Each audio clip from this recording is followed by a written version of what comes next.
my beautiful friends. Namaste. I'm Jill Loftus of Nuit Astrology. I'd like to welcome you to your Isis Lotus Tarot spread for the week of March the 31st, 2025. So this used to be a part of my planetary energy forecast, and I am now adding it now as a separate event to kind of see how it goes for you. But the purpose of this Isis Lotus Tarot spread is basically to give you two ways that the energy can unfold.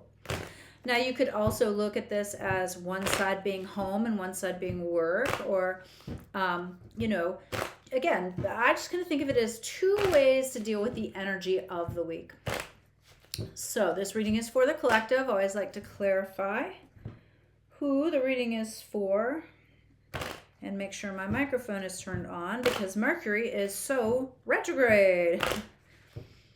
All right, well, anything I can do to improve this reading, or if you find it helpful, please share it with a friend. If you want to know more about tarot, I have a free online course on my website. Hop on there, sign up for the newsletter, enjoy that free content.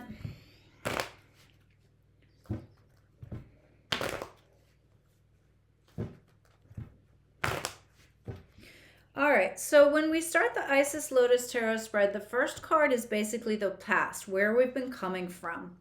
And this is the Six of Pentacles, which indicates we've been putting a lot of energy into something.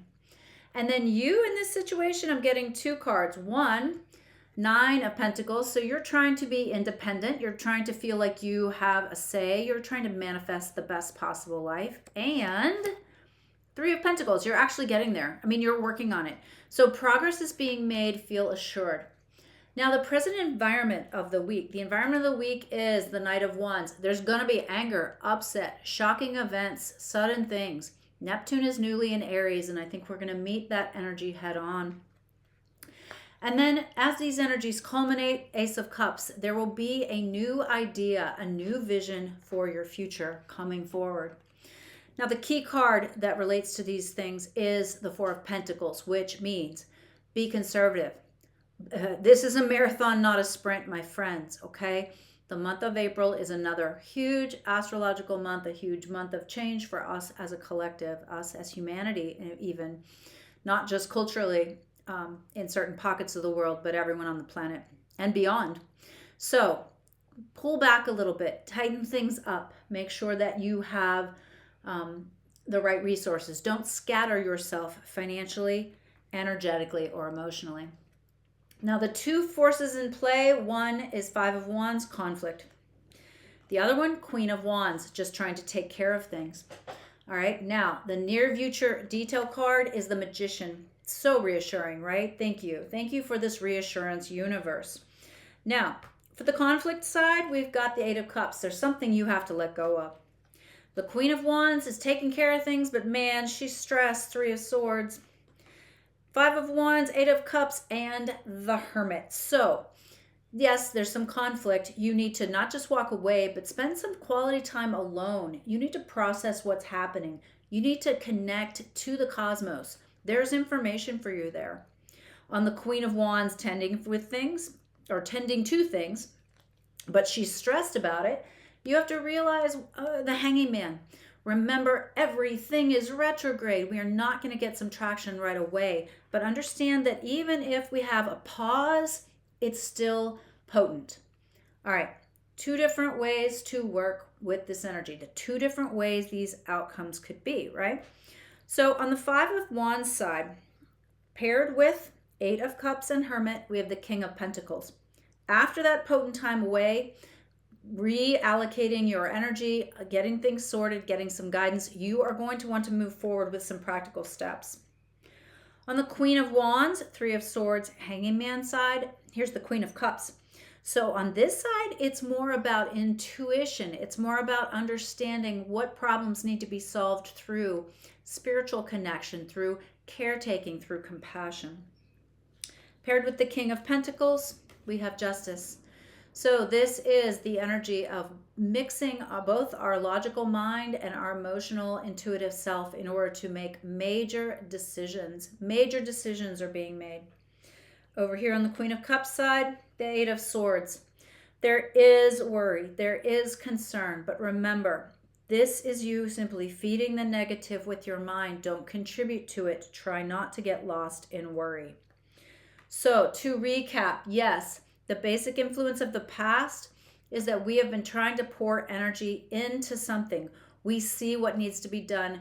We're rowing the boat furiously in one direction or another, whether it's trying to get to safety or trying to get to just a place of peaceful space. But of course, you are the independent person trying to make decisions, trying to make, trying to feel like you have a certain level of empowerment, and you're making progress for sure. But the environment is such that there's a lot of anger, there's a lot of swirl, there's a lot of people acting very immaturely at this time. We have to manage that. Now, as these energies culminate, there will be the spark of a new idea this week, so don't discount anything that comes up. But we must be conservative with our money, with our time. We must retreat a little bit, pull back a little bit, regroup a little bit. Now, the one way to manage this, well, there's going to be a certain amount of conflict. It could be exterior to us or interior to us, but it's going to feel confusing. We have to remember so that that does not escalate, that we are the magician. Now, there's something here. If you're feeling that conflict, you've got to walk away and then regroup. You'll make a major decision. You're the person calling the shots here. It has to do with money or resources, and it has to do with what the right thing to do is. What is fair, what is just, what is right. On the other side, we have the Queen of Wands, which indicates you're feeling the need to take certain actions, to nurture, to care, to the energy of the Queen, right? But she's very action oriented. She's not just going to sit around. She's doing things. She's making choices, making decisions, taking action. She needs to be reminded that she can do this, magician. Now, of course, there are conflicting feelings. There's going to be some difficulty. There's no easy way forward now. And things might not come together immediately. But this is a card of patience, the Hanging Man. It's a card of realizing that the things have to ripen. You don't pick the fruit before it's ripe. And then you need to realize that your own intuitive sense of things will be very helpful. But watch the mind. The mind might not be very helpful. It might be quite agitated. All right, my friends, I hope you found this useful and helpful. I wish you the best first week of April. I hope that if you have any questions, you'll drop them in the comments, and I'll see you next week. Bye.